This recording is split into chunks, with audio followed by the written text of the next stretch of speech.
Halo, kembali bersama Edi Selalu di Hati, Wong Purwodadi yang selalu kesana kesini mencari informasi. Hari ini kedatangan tamu kondang kalewang-lewang asli Wong Purwodadi, Mas Pujianto Gepeng. Halo Mas Pujianto. Siap. Ada nggak? Nah, penganiayaan nih. masih jadi aktivis. Dulunya kan sering demo. Udah enggak ya? Alhamdulillah sekarang sudah masa ini nggak kelihatan ya. Iya. Masanya sudah harus berganti orang. Oke. Terus gini Mas Puji, saya dengar-dengaran Mas Puji sekarang jadi entah pengurus atau penasihat, tapi di aktivitas di medsosnya Mas Puji ini pakaian hitam-hitam, terus banyak orang, terus kayak latihan seperti pencak silat, itu apa itu? Oh itu dukun. Dukun itu padahal duit kontan. Berarti kaitannya duit kontan? Iya. Oke. Cash and carry. Enggak serius. Itu mas itu. Jadi itu namanya perguruan tahta Mataram. Oh, tahta Mataram. Iya. Oke. Terus berarti kayak perguruan PSHT Ternate sama enggak? Beda. Oh. Kalau PSHT itu silat. Silat. Masuk dalam IPSI. IPSI. Kalau tahta Mataram itu lebih ke bela diri sebenarnya. Cuman bela diri khas nenek moyang dulu gitu. Apa itu? Bela diri nenek moyang yang dulu hilang, terus sekarang digali lagi, terus ditemukan oleh guru besar kami Pak Lindo Haji, terus sekarang dikembangkan dengan nama Tahta Mataram itu. Oke, berarti bela diri zaman dulu ya? Iya. Bela diri zaman dulu. Apa ada kaitannya dengan olah rasa ini semedi atau meditasi kayak gitu? Oh ada. Nah, Jadi nenek moyang kita dulu itu lebih Seorang pelaut. selain seorang pelaut itu. Ya karena mbah saya dulu pernah melaut begitu, ngelaut itu rekoso itu. ngelaut, ya ngelaut bukan ngelaut. Bukan ngelaut. Lautan le ini. Terus? Jadi bicara bela diri itu tidak serta melulu kita berantem, kita menang-menangan tidak, tapi lebih ke bagaimana kita melihat hidup dan kehidupan ini, terus kita menjalaninya, terus kita bagaimana kita bersyukur dan kita menjalani dengan baik dan benar, berguna dan lain sebagainya. Oke. Ada pertama bela diri, yang kedua olah rasa. Ada olahraga, olah rasa, ada olah cipta, ada olah karsa, olah Kakak olah, ya, kakak pola maksudnya. termasuk kita tukang olah. Oh, kakak olah. Tukang olah itu kalau digerobakkan pecel mas. Oke. Enggak, fokus ke spesifikasinya untuk Tahta Mataram itu apa? Yang dikembangkan sehingga bisa bermanfaat. Sepakat ya kalau hidup itu kaitannya dengan manfaat ya. Iya. Minimal ya buat diri sendiri, keluarga dan syukur-syukur bisa merambah ke masyarakat banyak. Itu manfaat yang bisa didapatkan ketika ikut Tahta Mataram. Tahta Mataram itu yang pertama yang dipelajari olahraga. Olahraga, oke. Olahraga. Otomatis sehat buat diri kita ya. Setelah olahraga ada olah nafas. Olah nafas. Jadi Gak lali napa. Ben gak mengi ya. kalau orang dia pusing, berarti ada yang kendu di bagian sini. Nah, itu ada olah nafas mas, namanya semedi 1. Semedi 1. Jadi hisap pelan-pelan. Terus Ditahan selama mungkin semaksimal mungkin. Oke. Kalau sudah tidak kuat, keluarkan melalui hidung secara pelan-pelan. Wah, saya pernah itu, Mas. Nah, Pernah pengalaman itu saya tahan set malah ngentut Mas itu Mas yang keluar dari bawah. Itu berarti saya belum bisa mengelola nafas ya kayak gitu ya. berat ini. Gak oke. Jadi olah nafas 1 itu tarik nafas ditahan sekuat-kuatnya, keluarinnya lewat mulut atau hidung? Mulut. Oh, lewat mulut ya. Itu ya. Mulut hidung. Oh, lewat hidung. Wah. Kalau mulut ada cuman itu rahasia, itu nanti itu napas naga namanya. Oh, itu kan baru level 1 tadi ya. Level 1 bisa pelan-pelan, tahan semaksimal mungkin di ulu hati. Ulu hati itu diyakini oleh orang Jawa dan saya mempraktekannya itu tempat untuk mengolah berbagai inti tenaga dalam. Nanti kalau sisa kita disimpankan di balong wadok itu. Balong wadok itu kalau zaman dulu namanya kundalini. Kalau kita balong wadok.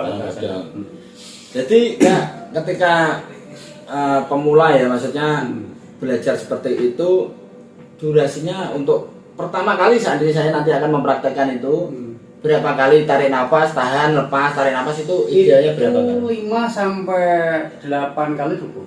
5 sampai 8 kali. Itu sudah lega ya. Berarti itu apakah itu termasuk upaya maksudnya membuang energi negatif atau itu lebih ke mengenapkan, mengheningkan, lebih ke ini hal-hal yang bersifat stres, bingung, pusing itu bisa diminimalisir dengan olah napas semacam satu itu. Namanya olah napas yang ringan gitu. Itu ini dulu ketika para nenek moyang kita lagi bingung, lagi stres itu mereka kan semedi gitu kan. Nah, itu yang dipakai. Sebagian itu yang dipakai. Berarti gini, kalau ketika kita narik set kemudian nahan, itu pikiran kita itu fokusnya itu di sini atau tetap di kepala gitu. Maksudnya ketika nahan itu. Jadi begini. Ada kata-kata begini. Kata guru besar kami Pak Lindu itu ya. Fokus pada sesuatu, ya, tetapi tidak berpikir pada sesuatu. Fokus kepada sesuatu, tetapi tidak berpikir pada sesuatu. Oke. Nah, ini praktek saja. Jadi fokusnya berarti ke nafas tadi, tapi jangan berpikir sesuatu tadi, sesuatu di luar nafas tadi ya. Oke. Betul.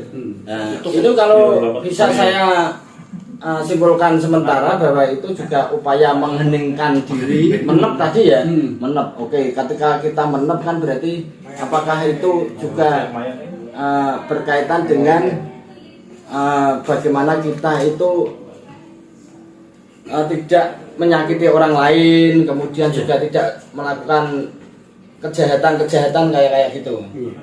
Jadi kalau air itu kalau bening, itu kan kelihatan loh. Di situ ada apa begitu. Nah, kita mencoba untuk mencari akar masalah apa yang kita masalahkan dari itu. Masalah adalah ketika keinginan berbeda dengan kenyataan. Ini saja. Jadi kalau orang tidak ingin punya masalah, itu gampang. Jangan pernah punya keinginan. Pasti tidak kena. Makanya ketika pengen bakso datangnya mie ayam ya itu masalah. Jadi jangan gagas penting makan kan itu jangan pengen bakso pengen mie ayam. Oke lah. Kemudian apakah kopinya belum keluar ya? Iya, sabar ya. Mas Gepeng.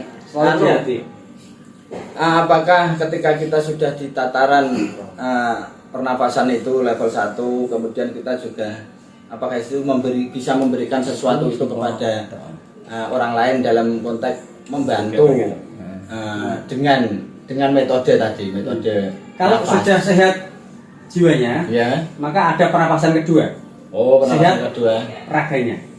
Sehat raganya. Sehat raga itu adalah suplai oksigen ke dalam tubuh itu maksimal.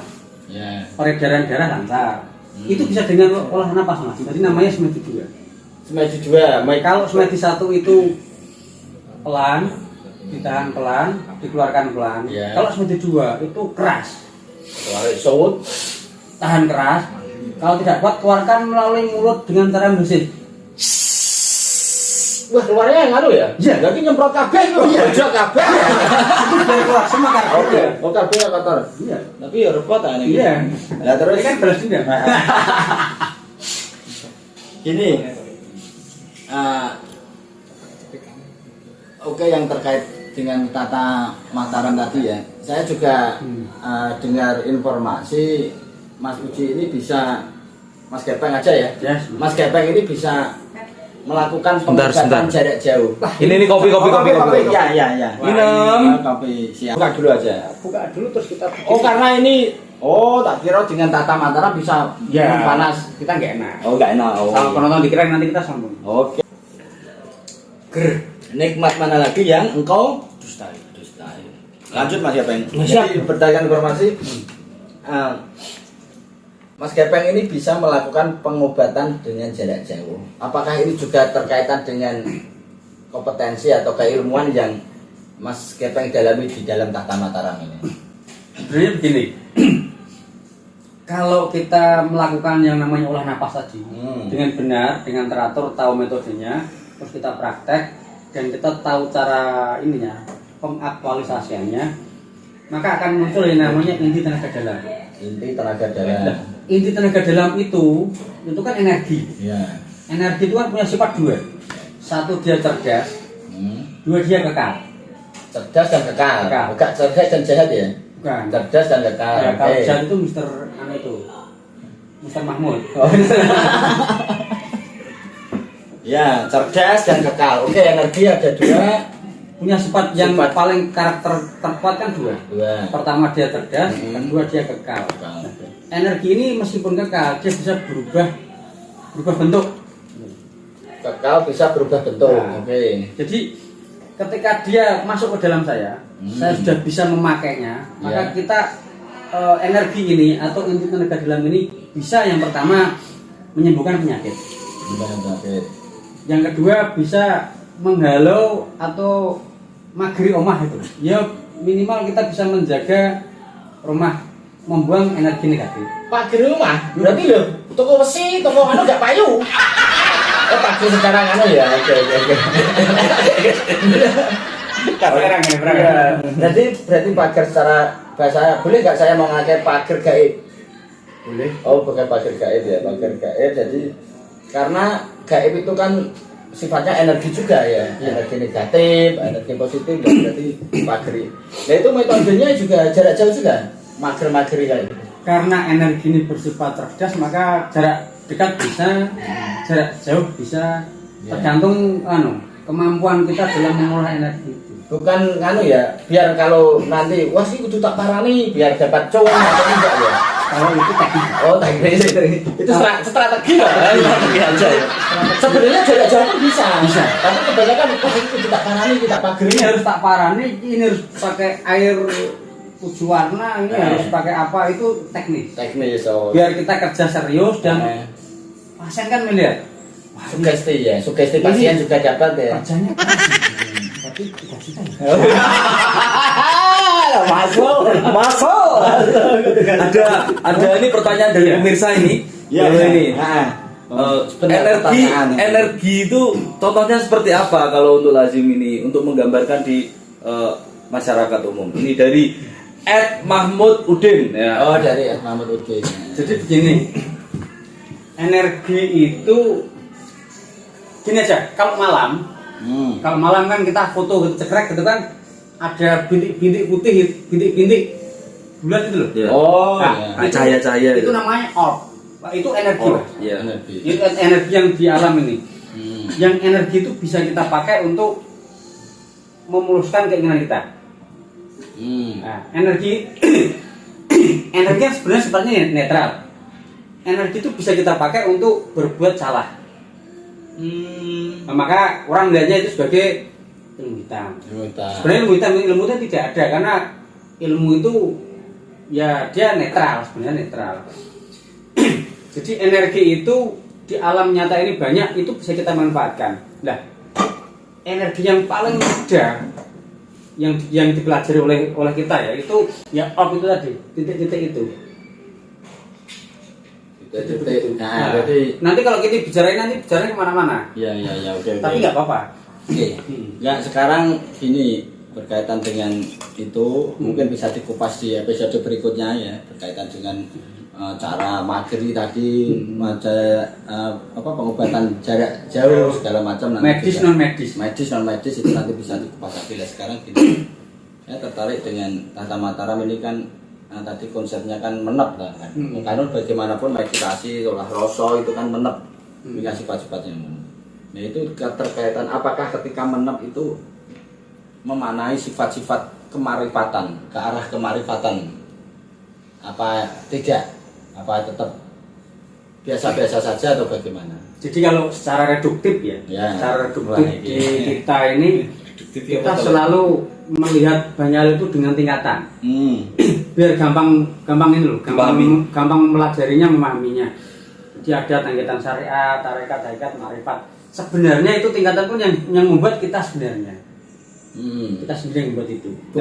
Bukan bukan penilaian orang. Wah, ini berarti wis syariatnya wis Ya, untuk mempermudah komunikasi saja sebenarnya itu. Itu hanya garis-garis imajiner yang dibuat oleh kita saja. Sebenarnya kalau penilaian objektifnya ya dari orang lain. Iya. Kalau tapi kebenaran penilaian itu hanya di Allah kan Iya. itu toh. Jadi Ya, kalau terus itu tadi kemarifatan itu apakah menurut Mas Puji kemarifatan keterkaitan itu dengan kan proses Mas ya. ya kayak Jadi tidak bisa saya paginya syariat terus sorenya marifat kan tidak bisa. ya. Itu kan akumulasi dari perjalanan hidup dan kehidupan yang kita alami toh. Hmm. Bagaimana kita menjalani hidup dan kehidupan, bagaimana reaksi kita ketika melihat sebuah aksi, bagaimana cara pandang kita, bagaimana cara kita mereaksikan apa yang menjadi yang kita lakukan kemarin-kemarin itu begitu. Oke, jadi kan nggak boleh ketika orang itu mengeklaim bahwa aku ini wis makrifat kan nggak bisa seperti itu. Biasanya itu belum marifat. Biasanya itu belum marifat. Biasanya itu belum marifat. Belum marifat. Malah belum ya ketika ada klaim. Apalagi saya begini. Ah itu belum tingkatanmu gitu loh. Oh, Itu biasanya dia ya nggak paham tentang marifat gitu.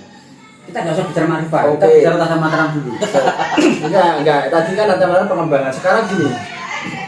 Menurut Mas Puji perbedaan spiritual dengan supranatural. Spiritual itu kan dari kata dasar spirit. Ya. Spirit itu punya dua arti mas. Yang pertama semangat. Semangat. Semangat apa? Semangat dalam menjalani hidup dan kehidupan. Yang kedua, spiritual itu adalah hubungan langsung antara kita dengan Tuhan kita. Ya. Jadi masing-masing orang punya pengalaman spiritual yang berbeda. Beda-beda. Jadi cara implementasinya beda, beda. pengalaman Semuanya beda. Jadi spiritual adalah hubungan langsung antara kita dengan Tuhan kita. Spirit kita ya untuk Spirit melakukan kita. hubungan ya spirit kita. Kalau Terus supranatural supranatural itu lebih ke dukun lebih ke ini sesuatu kekuatan yang gaib gitu loh. gaib. Mungkin ada hubungan tapi tidak sama itu. Kalau spiritual itu tidak spiritual wis saya nggak urusan saya sakti apa tidak, yang penting hubungan saya dengan Tuhan itu nyaman. Iya. Kalau supranatural itu lebih ke supranatural ya? Ya, Itu lebih ke ilmu-ilmuwan gitu loh. Saya mau tahan tembak. Maka di aturan A saya puasa 3 hari, cari hari 40, terus nanti ngeblem, terus apa nanti baca ini 1000 kali, tidur di kuburan atau di masjid atau di oro-oro atau apa. Berarti gini ya. Berarti ketika masa orang itu menganggap bahwa ketika pengen jadi supranatural kondang harus melakukan spiritual kan keliru berarti. Keliru. Karena spiritual itu spirit kita kepada Allah, kalau supranatural ya berarti ya spiritnya kepada kesaktian kepada diri sendiri melakukan hal itu kan untuk apa? Untuk menjadi sakti tadi. Berarti Meskipun tidak memungkiri seorang spiritualis dia sakti. tapi tujuannya bukan itu. niatnya tidak seperti itu kan. Berarti ketika niat melakukan spiritual, mendekatkan diri kepada Allah dengan tujuan-tujuan dan nanti jadi dukun, biar sakti, biar itu sudah di luar konteks ya. Itu salah. Salah ya. Salah jalan mas. Berarti karena keikhlasannya kita, niatnya kita tulus ikhlas melakukan spiritual, spiritnya kita ke Allah ikhlas, ternyata dikasih karomah, kasih kesaktian itu kan sudah Itu bonus. bonus ya kan, enggak sebenarnya enggak ada niat ke situ kan. Hak prerogatif Tuhan.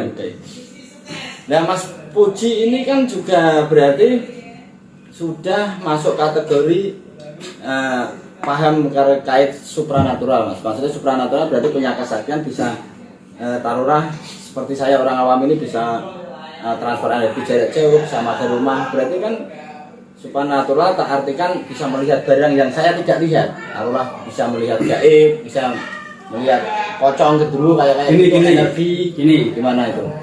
Kita lihat dulu apa itu definisi gaib. Ya. Gaib adalah sesuatu yang tidak kita ketahui.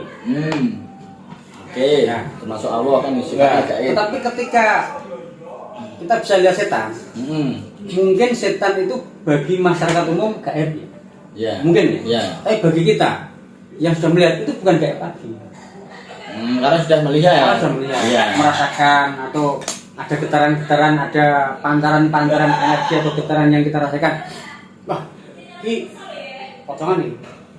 Ini hampir ini. Ya, itu masih gaib masuknya karena sih batin karena nak contoh kan ya tadi kan sesuatu yang tidak bisa dilihat itu kan Itu cek milang-milang kan berarti Ya, sulit panca indera lah ya. saya menggunakan panca indera belum melihat, baru merasakan. Iya. Karena seperti saya juga punya anak itu, Mas Puji, kayaknya indigo itu setiap pulang jam 10, jam 11, setengah 11 kadang pulang, ya nang arep omah lho kan itu. Saya nang teras nunggu. Ya ternyata iki yo di tanah kosong depan rumah iki ya katanya ada kayak itu. Berarti kan dia melihat. Bentar, tak terawang dulu. Hmm. Rumah jenengan hadap ke apa? Itu ya. Ke selatan. Ada tanah kosong Itu depan ada rumah. tanah kosong depan rumah agak kidul kulon ya? Juletan. Kidulitan apa kidul kulon? Juletan. Energi itu kan bisa kemana-mana tuh. Anggap saja itu energi. Ya. Anaknya Mas Edi itu kan punya sensitivitas. Nah, sensitivitas itu bisa karena ketakutan dulu. Akhirnya dia berimajinasi. Akhirnya terus melihat beneran. Bisa karena indigo beneran. Bisa karena apa? Indra keenamnya sudah mulai kebuka. Indra kan ada 10. Ya. Yang 5 nampak, Ya. yang 5 tidak nampak. Mungkin bisa begitulah. Kalau saya melihat memang di situ ada energi, tapi energinya kan tidak beraturan begitu loh. Ya. Tidak beraturan. Kalau sampai Mas anaknya sampai melihat seperti itu, kemungkinannya dua, Mas. Pertama imajinasi. Karena dia sering nonton YouTube atau film Susana atau setan-setanan lah, apalah namanya itu. Terus itu mempengaruhi psikologi dia. Akhirnya ketika ada apa lahan kosong yang dia pernah melihat hampir persis dengan yang nonton YouTube, seakan-akan di situ ada sesuatu. Oh, ya, imajinasi ya. Imajinasi bisa. Tetapi imajinasi itu bisa mengundang energi itu untuk datang. Ya. Bisa. Makanya kan jangan berpikir negatif. Jangan berpikir Maka negatif. akan datang hal yang Akan negatif. datang. Dan energi kalau kita klaim sebagai energi negatif, itu makanan terkuatnya adalah ketakutan kita. Jadi kalau jenengan pengen lihat setan, di sana ada potongan gitu kan, sampean pakai video, takutlah dirimu. Nanti potongan nampak, akan semakin nampak. Lah aku kendel kan enggak bisa Kalau takut kan ora iso. Kalau kendel nggak bisa. Lah iya makanya. Iya. Dipaksa takut enggak bisa. Saya takut itu hanya satu. Sama Allah. Wes, Mantap. Sama Allah. Tapi takut sama Sama istri? ya? Ya sama aja. Nah, Dedek takut ora? Sama dokter. Alhamdulillah. Enggak, maksudnya begini. Di lahan yang kosong itu tidak ada apa-apa, umpamanya. Iya. Tetapi karena saya takut jangan-jangan di situ ada pocongan, nanti ada pocongan beneran. Tapi itu juga dengan kok. Saya kalau menurut pengalaman saya juga, saya kan pernah takut ya lewat tempat angker kayak takut tapi juga keluar. Jadi kan juga energinya beda-beda. Mungkin energi itu mau menampakkan juga karena Mungkin keluar di dalam nanti gak di luar. nah, jadi karena kan katanya kan barang-barang seperti itu kan ketika keluar dia juga menghabiskan energi ketika nampak gitu loh, nampak di ini. Tapi yang kekuatan paling besar itu malah di sebelah barat kidul rumah jenengan. Barat gitu. Kayak ada pusaka atau benda yang agak mahal gitu. Mungkin itu yang punya rumah dukun. Enggak. Coba gini aja, nanti biar 3 jutanya keluar kan bisa disurvei kan. Wah, bisa. Ya, bisa disurvei, main nanti dicek-cek kan. Merasakan energi itu gimana, Bapak? Jenengan meditasi satu tadi, santai, rileks, fokus pada sesuatu, tapi tidak berpikir pada sesuatu. Nanti kalau sudah fokus, Anda akan merasakan energi itu. Membedakan antara pikiran dan kefokusan sesuatu itu, Pak? Fokus tuh begini. Nah, maju turun Mundur lagi. Ini sudah full ya. Iya, ini fokusnya. Tak begitu pejam. Tak ya sudah kita fokus sini. Jangan berpikir apa-apa. Lah, kadang kita berpikir begini. Wah, Kike, ada siapa ya? Ini loh. Nah, ini sudah hilang ini. Iya. Kefokusan. Oh. Jadi ketika fokus, jadi begini di TM itu ada pelajaran fokus. Pandang satu titik di depan Anda apapun itu. Pandang, tek, sudah pejam mata, cek. Satu titik ini kita munculkan dari imajinasi kita. Itu untuk latihan fokus. Wah, ini susah ini. Nanti akan berpikir banyak. Ketika kita merem, kayak teman saya sudah pergi ya. Jangan-jangan saya sendirian nih. Nah, itu susah ya, bro. Itu pikiran. Iya, pikiran ya. Bukan fokus. Yang Nah, untuk begitu jam terbang, Mas. Tidak bisa tidak kita harus praktek itu. Dan nanti kalau kita sudah menek, sudah bisa hening, namanya meditasi hening gitu. Hening itu kan menang, hening itu kan mengheningkan. Hening itu loh. Hening begini nanti kita akan merasakan kok kalau di situ ada energi yang agak besar. Enggak, maksudnya merasa energi ketika sudah bisa merasakan energi itu model gesekan ketika kayak angin atau maksudnya apa gitu loh yang dirasakan itu apa? Masing-masing orang berbeda. Oh, beda. Ada yang bersinggungan itu mak perinding gitu loh. Bulu kuduk ngano. Nah, itu biasanya terus ambiar pikirannya. Nah, itu untuk orang-orang yang proses dari takut ke berani. Mak perinding gitu. Terus langsung jadi mau fokus terus begitu pergi langsung hilang ya. Nah, itu kita karena kita sering nonton film Susana, jadi seperti itu. Itu terus nganu gimana ya, masing-masing orang beda, tapi pada dasarnya bisa di tetap buat bisa sebuah dirasakan, ya. garis besar. Nanti ada petanda gitu loh, entah itu tiba-tiba ada bau wangi, biasanya melati gitu. Ada yang mawar, ada juga bau busuk nanti ada. Jadi itu yang paling merusak ketika saya pernah itu yang rusak entote konco. Wah, langsung ambiar itu. Mana itu? Ya. Ada. Iki entot bopo ki ambune kene lah. Wes itu pikirannya wes keluar wes ambiar. Bunyar ya. Berat ini. Mungkin itu Mas Jepeng ya. Masih sangat mengasihkan. Nah, karena ini Saya belum cerita TM dulu. Yo part 2 nanti pidahannya. Part 2. Iya, part Ini 2. baterainya tinggal 10. Ya. Jadi gitu ini masih banyak. Ya wes dikaptas part 2 ya. Saya enggak, aku kan tak tutup sih akad 2 kan. Gasa tutupan, kok langsung part 2 nih nutup. Ya enggak, kita tak tutup aja gani mati. Oh iya. Itu Mas Puji.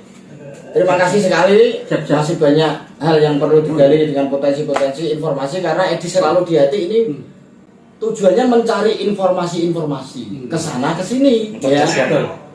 Siapa tahu karena zaman digital ini yang diperlukan memang informasi jangan sampai orang tersesat. Apalagi di Jawa itu dulu informasinya terbatas. Makanya Ada yang namanya Sinengker. apa itu? Rahasia sekali. Oh iya, Sir gitu ya. Ada namanya Patra. Matra. Oh ya Pak. Hanya beberapa orang saja yang tahu. Dan kita ini kebiasaan kita adalah Mana tuang tua? budayanya budaya lesan. Ya Lisa. Jadi Tutur. budaya tutur, budaya lesan itu. Jarang sekali kita memakai budaya tulisan. Nah, mumpung ini zaman Google Map, kita Google Map. YouTube. Ya. Tapi ini juga lisan sebenarnya. Tapi kan dari informasi saya kan dari pelaku. Artinya kalau dari pelaku kan orang yang pernah sudah melakukan. Karena kita kan tidak bisa hanya dengan teori saja. Dari praktek. Nah, orang-orang yang praktek ini yang saya datangi, saya silaturahmi, teman-teman kami harapkan memberikan informasi ya kembali ke pemirsa. Silakan diambil yang bermanfaat, yang baik-baik, yang tidak jelas ya bisa di. Mungkin gitu pemirsa, terima kasih. Sampai jumpa kembali dengan Edi selalu di hati. Terima kasih. Wassalamualaikum warahmatullahi wabarakatuh.